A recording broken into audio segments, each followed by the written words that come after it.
31 makalipas ang alas 4, nag-viral na bus na napakabilis ang takbo sa La Union, hinuli ng LTO. Detalye ng balita mula kay Freddy Pajardo, Aris 38. Masantos Yakbasanid si Kamin sa ating mga kababayan dyan sa Pangasinan, Freddy.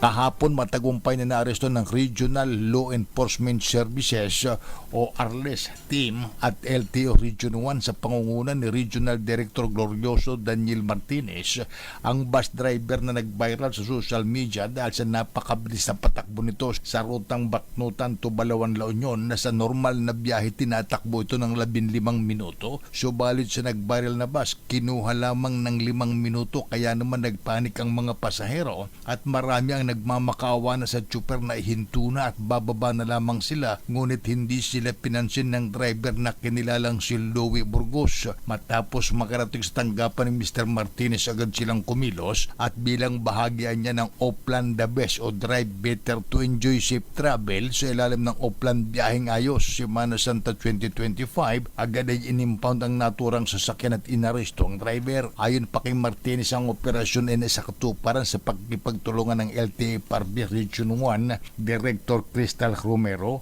PNP La Union headed by Provincial Director Police Colonel Fred Olsano at San Fernando Public Safety Chief Retired Police Captain Augusto Gakayan.